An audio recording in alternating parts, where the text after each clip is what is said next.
નમસ્તે મિત્રો, છેલ્લા 24 કલાકમાં એવા ઘણા સમાચાર આવ્યા છે જે તમારે જાણવા ખૂબ જ જરૂરી છે। જેમાંના અમુક એવા સમાચાર પણ છે જે તમારા માટે ખૂબ જ ઉપયોગી પણ સાબિત થઈ શકે છે, પરંતુ તમારી પાસે સમય નહીં હોય એટલે આ બધા સમાચાર વિશે ખબર પણ પડી નહીં હોય। અને પણ હવે તમારે ઘરે જઈને ટીવી ચાલુ કરવાની જરૂર નથી અને ન્યૂઝપેપર પણ વાંચવાની જરૂર નથી। આ એક વિડીયો પૂરો જોઈ લેશો તો આખા દિવસમાં જે પણ મુખ્ય સમાચાર આવ્યા છે એ તમને અહીં મળી જશે। તો મિત્રો, વાત કરીએ આજના સૌથી પહેલા સમાચારને લઈને। તો આ મહિનાથી એક્સિડન્ટના ઘાયલો માટે સારવાર મફત। મિત્રો, આ મહિનાથી એટલે કે માર્ચ 2025 થી માર્ગ અકસ્માતમાં ઘાયલ થયેલા લોકોને 1.5 લાખ રૂપિયા સુધીની મફત સારવાર મળશે। મિત્રો, આ નિયમ ખાનગી હોસ્પિટલો માટે પણ ફરજિયાત રહેશે। આ સિસ્ટમ સમગ્ર દેશમાં લાગુ કરાશે અને આ માટે NHAI નોડલ એજન્સી તરીકે કામ કરશે। મિત્રો, 5 મહિનામાં પુડુચેરી, પંજાબ, આસામ, હરિયાણા સહિત 6 રાજ્યોમાં એક પાયલોટ પ્રોજેક્ટ ચલાવવામાં આવ્યો હતો, જે મિત્રો હવે સફળ થયો છે। ત્યાર પછી મિત્રો, મહત્વના સમાચાર વિશે આગળ વાત કરીએ તો ગરમીથી ઘઉંનું ઉત્પાદન ઘટી શકે। મિત્રો, આ વર્ષે પણ ઘઉં મોંઘા રહી શકે છે। હવામાન વિભાગ અનુસાર માર્ચથી મે દરમિયાન ઉનાળાના તાપમાન સામાન્ય કરતાં વધારે રહેવાની ધારણા છે, જેના કારણે ઘઉંનું ઉત્પાદન ઘટી શકે છે।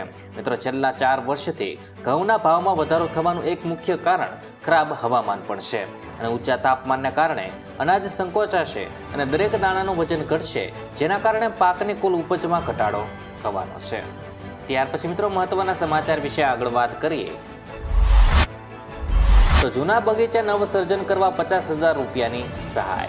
મિત્રો, જે કોઈ પણ ખેડૂત મિત્રો બાગાયતી ખેતી કરી રહ્યા છે અને જેમને આંબા તથા લીંબુના જૂના બગીચાઓ છે તો તેમના નવસર્જન કરવા માટે સરકાર દ્વારા સહાય આપવામાં આવી રહી છે।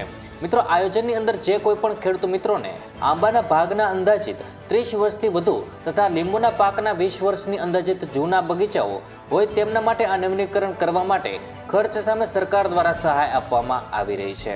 મિત્રો, આ યોજનાની અંદર આંબાના એકમ ખર્ચના મહત્તમ રૂપિયા હેક્ટર દીઠ 80,000 કટિંગ, પ્રૂનિંગ જેવા એકમ ખર્ચ અને સાધનો સર્વિસ વગેરે અને મિત્રો 40,000 હેક્ટરે ગેપ ફિલિંગ માટે મહત્તમ રૂપિયા 20,000 હેક્ટરે ખર્ચના 50% અથવા તો મહત્તમ 40,000 હેક્ટરમાંથી જે ઓછું હોય તે મળવા પાત્ર રહેવાનું છે। જ્યારે મિત્રો લીંબુની વાત કરીએ તો લીંબુ પાક એકમ ખર્ચ મહત્તમ રૂપિયા 50 હેક્ટર, જેમાં મિત્રો કટિંગ મશીન માટે સાધન સર્વિસ વગેરેમાં મહત્તમ રૂપિયા 20,000 હેક્ટર। આ રીતે અલગ અલગ આંબા અને લીંબુ માટે 0.20 થી 2 હેક્ટર સુધીની સમય મર્યાદામાં સરકાર દ્વારા સહાય કરવામાં આવી રહી છે। ત્યાર પછી મિત્રો, મહત્વના સમાચાર વિશે આગળ વાત કરીએ વર્ગ 1 અને 2 માં ભરતીને લઈને નવા નિયમો જાહેર। મિત્રો, સામાન્ય વહીવટ વિભાગે વર્ગ 1 અને 2 માં ભરતીને લઈને નવા નિયમો જાહેર કર્યા છે। નવા નિયમો હેઠળ ગુજરાતી, અંગ્રેજી ભાષામાં ભરતી પરીક્ષા લઈ શકાશે। પ્રિલિમ અને મુખ્ય પરીક્ષાના રૂપે ભરતીમાં પરીક્ષા લેવાશે। મુખ્ય પરીક્ષા આપવા માટે પ્રિલિમ પરીક્ષામાં ઉત્તીર્ણ થવું આવશ્યક છે। મિત્રો, પ્રિલિમ પરીક્ષામાં ઓબ્જેક્ટિવ પ્રશ્નોના જવાબ આપવાના રહેશે અને મુખ્ય પરીક્ષામાં પરીક્ષા સાથે પર્સનાલિટી ટેસ્ટ પણ લેવાશે। ત્યાર પછી મિત્રો, મહત્વના સમાચાર વિશે આગળ વાત કરીએ તો બચત ખાતાના આ નિયમો જાણી લેજો। મિત્રો, બેંકમાં બચત એટલે કે સેવિંગ અને ચાલુ એટલે કે કરંટ ખાતામાં પૈસા જમા કરવા અને ઉપાડવા માટે કેટલાક નિયમો છે। બચત ખાતામાં એક નાણાકીય વર્ષમાં 10 લાખ કે તેથી વધુ રકમ જમા કરાવો છો તો ઇન્કમ ટેક્સ વિભાગને જાણ કરવી પડશે। ચાલુ ખાતામાં એટલે કે મિત્રો કરંટ ખાતામાં પણ એક નાણાકીય વર્ષમાં 50 લાખથી વધુની રકમ જમા કરાવો છો તો ઇન્કમ ટેક્સ વિભાગને જાણ કરવી જરૂરી છે। મિત્રો, આ મર્યાદાથી ઉપરના ટ્રાન્ઝેક્શનની જાણ કરવાની કાનૂની જવાબદારી છે। ત્યાર પછી મિત્રો, મહત્વના સમાચાર વિશે આગળ વાત કરીએ તો ખેડૂતોના પૈસા ડબલ। મિત્રો, સરકારે તમામ ખેડૂતો માટે કિસાન વિકાસ પત્ર યોજના શરૂ કરી છે। ખેડૂતોએ આ યોજનામાં રોકાણ કરવાનું હોય છે અને આમાં ખેડૂતોને પાત્ર ખાતરીપૂર્વકનું વળતર જ નહીં પરંતુ બમણા પૈસા પણ મળે છે। આ યોજના હેઠળ ખેડૂતોને રોકાણ પર 7.5% વ્યાજ મળે છે। મિત્રો, આવી સ્થિતિમાં ખેડૂતોના પૈસા જે 120 મહિનામાં ડબલ થઈ જતા હતા હવે તે મિત્રો 115 મહિનામાં ડબલ થઈ જશે। મિત્રો, આ યોજનામાં લઘુત્તમ 1,000 રૂપિયાનું રોકાણ કરવું પડશે અને પોસ્ટ ઓફિસમાં જઈને તમે આ યોજનામાં ફોર્મ ભરી શકો છો। ત્યાર પછી મિત્રો, મહત્વના સમાચાર વિશે આગળ વાત કરીએ તો 20 રૂપિયામાં મેળવો 2 લાખ રૂપિયાનો વીમો। મિત્રો દરેક વ્યક્તિ માટે વીમો જરૂરી છે. ઘણા લોકો ખાનગી કંપનીઓ પાસેથી અને કેટલાક સરકારી કંપનીઓ પાસેથી વીમો મેળવે છે. કેન્દ્ર સરકાર પાસે પણ વીમા સંબંધિત ઘણી યોજનાઓ છે. આમાંની એક છે પ્રધાનમંત્રી સુરક્ષા વીમા યોજના. મિત્રો આ યોજના હેઠળ 2 લાખ રૂપિયાનો વીમો ફક્ત 20 રૂપિયાના વાર્ષિક પ્રીમિયમ પર ઉપલબ્ધ છે. આ મિત્રો એક અકસ્માત વીમો છે અને મિત્રો તેનો લાભ અપંગતા કે અકસ્માતમાં મૃત્યુના કિસ્સામાં મળે છે. દેશનો કોઈ પણ નાગરિક જેમની ઉંમર 18 થી 70 વર્ષની વચ્ચે છે તેઓ આ યોજનામાં અરજી કરી શકે છે. ઉમેદવારો પાસે બચત ખાતું હોવું જરૂરી છે. મિત્રો આ યોજનાનો લાભ લેવા માટે વ્યક્તિએ બેંક ખાતામાં જવું પડશે જ્યાં તેનું બેંક ખાતું છે. તમારે ત્યાં જવું પડશે અને બેંક મેનેજર અથવા તો બેંકના કોઈ પણ કર્મચારીને આ યોજનાનો લાભ લેવા માટે કહેવું પડશે. બેંક એક ફોર્મ આપશે અને આને ભરીને તમે યોજનામાં જોડાઈ શકો છો. જો મિત્રો તમે ઓનલાઈન બેન્કિંગ કરો છો તો તમે આ માટે ઓનલાઈન પણ અરજી કરી શકો છો. ત્યાર પછી મિત્રો મહત્વના સમાચાર વિશે આગળ વાત કરીએ તો હવે અનાજ ઉપર મળશે લોન. મિત્રો દેશમાં ખેડૂતો માટે સૌથી વધુ લોકપ્રિય કેસીસી લોન યોજના બાદ કેન્દ્ર સરકાર હવે બીજી મોટી યોજના લઈને આવ્યું છે અને આ યોજનાનું નામ છે ઈ કિસાન ઉપજ નિધિ યોજના. ખેડૂતો માટે સરકાર દ્વારા આ નવી લોન યોજના બહાર પાડવામાં આવી છે અને આ યોજના હેઠળ એવા ખેડૂતોને લોન મળશે જે ખેડૂતો વેરહાઉસની અંદર પોતાનો માલ સાચવતા હોય અથવા તો ગોડાઉનની અંદર પોતાનો માલ સાચવતા હોય તેવા ખેડૂતોને આ યોજના હેઠળ લોન મળવા પાત્ર રહેવાની છે.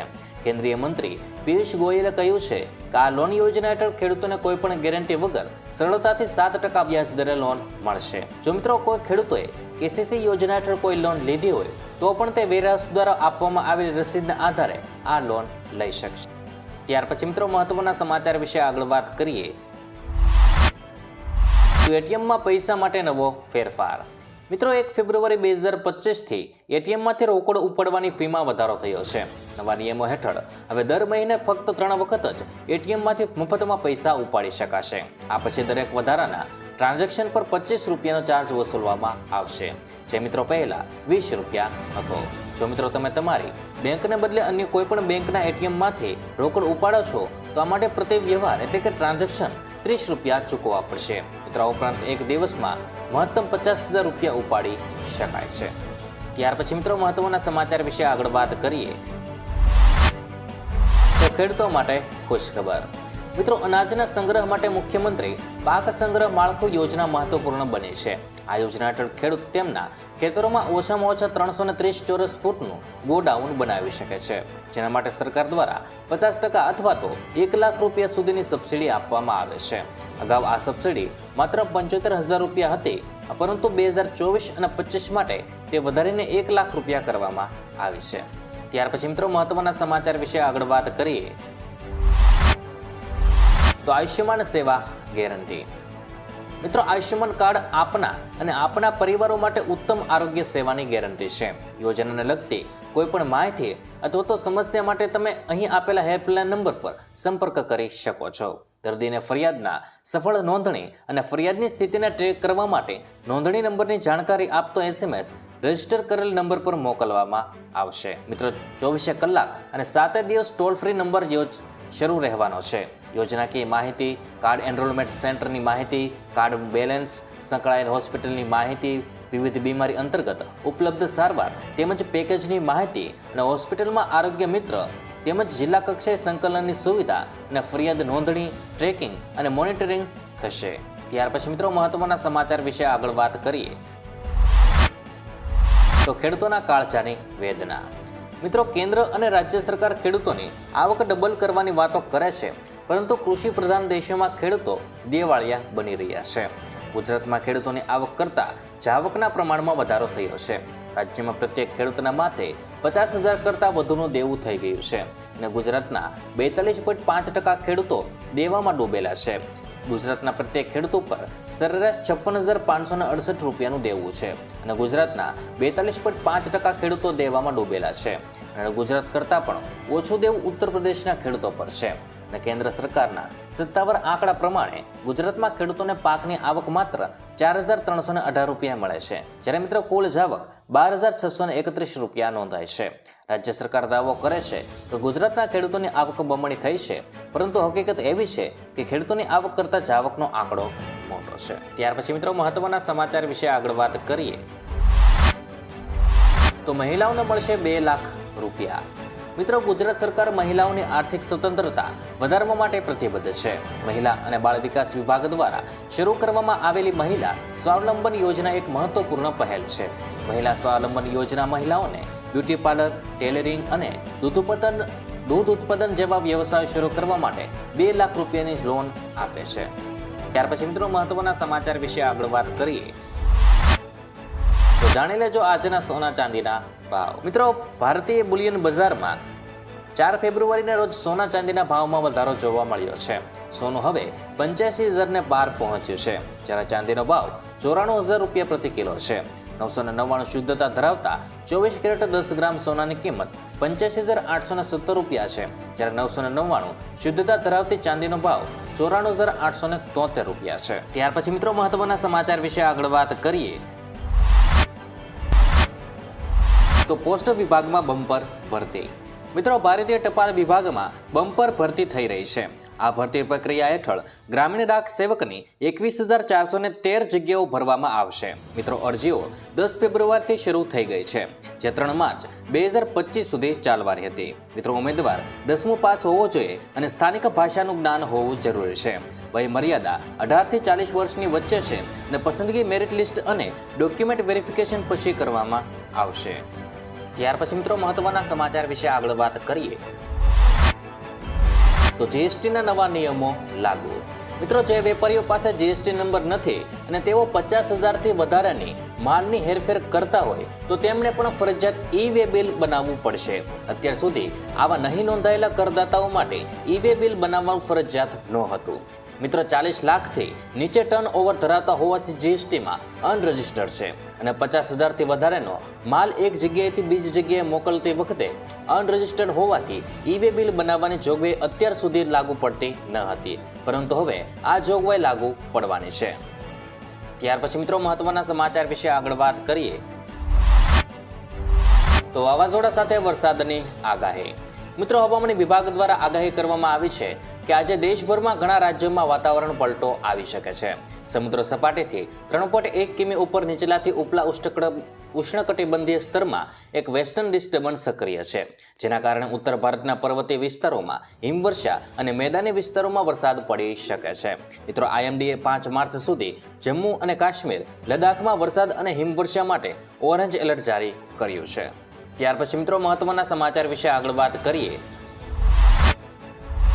તો રાજ્યમાં કાળઝાળ ગરમીએ જમાવ્યું જોર. મિત્રો, રાજ્યમાં ઉનાળાની શરૂઆત થઈ ગઈ છે અને ઉનાળાની શરૂઆત સાથે કાળઝાળ ગરમીનો અહેસાસ શહેરીજનોને થઈ રહ્યો છે. ત્યારે 2 દિવસ બાદ રાજ્યમાં મહત્તમ તાપમાન 2 થી 3 ડિગ્રી ઘટતા ગરમી વધવાની છે. સાથે રાજ્યમાં મોટા ભાગના વિસ્તારમાં ગરમી વધશે તેવું પૂર્વ અનુમાન હવામાન વિભાગે લગાવ્યું છે. અમદાવાદમાં 34.6 ડિગ્રી, ગાંધીનગરમાં 35.5 ડિગ્રી, ડીસામાં 35.1 ડિગ્રી, રાજકોટમાં 35.1 ડિગ્રી તાપમાન નોંધાયું છે. ત્યાર પછી મિત્રો મહત્વના સમાચાર વિશે આગળ વાત કરીએ તો ગ્રામ પંચાયત ચૂંટણીને લઈને મોટા સમાચાર. મિત્રો, ગુજરાતમાં ગ્રામ પંચાયતની ચૂંટણીને લઈને મહત્વપૂર્ણ સમાચાર સામે આવ્યા છે. મળતી માહિતી અનુસાર આ ચૂંટણી એપ્રિલ અથવા તો મે મહિનામાં યોજાઈ શકે છે, જેના માટે રાજ્ય ચૂંટણી આયોગે તૈયારીઓ શરૂ કરી દીધી છે અને જૂન 2025 સુધીમાં ગુજરાતની તમામ પંચાયતોની ચૂંટણી પૂર્ણ કરવા યોજના બનાવાઈ છે. ત્યાર પછી મિત્રો મહત્વના સમાચાર વિશે આગળ વાત કરીએ તો ગુજરાતમાં વધશે મોંઘવારી. મિત્રો, ગુજરાતમાં પ્રોપર્ટીના ભાવ વધી જશે. મકાન બનાવવા કે જમીન ખરીદવી મોંઘી બની જવાની છે. નવી જંત્રી અમલમાં આવતા જ ચૂકવવાના થતા નાણાંમાં 100 થી 200% વધારો થયો છે. મિત્રો, નવી જંત્રી મુજબ બમણા કે 3 ગણા ભાવ ચૂકવવા પડશે. હવે તેની સીધી અસર એ થશે કે કોમર્શિયલ અને રેસિડેન્શિયલ પ્રોપર્ટી ખરીદનારાઓને માથે બિલ્ડર્સ અને ડેવલપર્સ વધારાનો બોજ નાખશે. ત્યાર પછી મિત્રો મહત્વના સમાચાર વિશે આગળ વાત કરીએ તો વાહન ચાલકો આ નિયમ જાણી લેજો. મિત્રો, 90% લોકો એવા હશે જેઓ અજાણ હશે કે તમે સૂર્યાસ્ત પછી લાઇટ વગર વાહન ચલાવો તો દંડ થઈ શકે છે. મોટર વ્હીકલ એક્ટમાં ડ્રાઇવિંગને લઈને લગતો એક મહત્વપૂર્ણ નિયમ છે જે તમારા માટે જાણવો ખૂબ જ જરૂરી છે. જો તમે આ નિયમથી જાણતા ન હોય તો હજારો રૂપિયાનો દંડ થઈ શકે છે. મિત્રો, જો કોઈ વ્યક્તિ સૂર્યાસ્ત પછી લાઇટ વગર વાહન ચલાવે છે તો મોટર વ્હીકલ એક્ટની કઈ કલમ લાગશે તેના વિશે મિત્રો વાત કરું તો મોટર વ્હીકલ એક્ટની CMVR 105 177 હેઠળ જો તમે સૂર્યાસ્ત પછી લાઇટ ચાલુ કર્યા વગર જો વાહન ચલાવો છો તો ટ્રાફિક ચલણ આવી શકે છે. જો તમે આ વારંવાર ભૂલ કરો છો તો દંડની રકમ વધી શકે છે. ત્યાર પછી મિત્રો મહત્વના સમાચાર વિશે આગળ વાત કરીએ તો જન્મ અને મરણ પ્રમાણપત્ર મેળવવું બન્યું મોંઘું. મિત્રો, ગુજરાત સરકારે રાજ્યમાં જન્મ અને મરણની નોંધણી ફીમાં ધરખમ વધારો કર્યો છે. આ નવા નિયમો 27મી ફેબ્રુઆરીથી અમલમાં આવી ગયા છે, જેના કારણે નાગરિકોને આ સેવાઓ માટે હવે વધુ ખર્ચ કરવો પડશે. મિત્રો, સરકારના આ નિર્ણયથી સામાન્ય લોકો પર સીધી અસર પડવાની છે. નવા નિયમ અનુસાર મૃત્યુ પ્રમાણપત્ર મેળવવા માટે ફી અગાઉ માત્ર 5 રૂપિયા હતી, હવે તે વધારીને 20 રૂપિયા કરવામાં આવી છે. આ જ રીતે જન્મના દાખલા માટે પણ ફીમાં વધારો કરવામાં આવ્યો છે. મિત્રો, જે પહેલા 10 રૂપિયા ફી હતી હવે તે 50 રૂપિયા ચૂકવવી પડશે. મિત્રો, આ ફી વધારો તાત્કાલિક અસરથી લાગુ કરવામાં આવ્યો છે.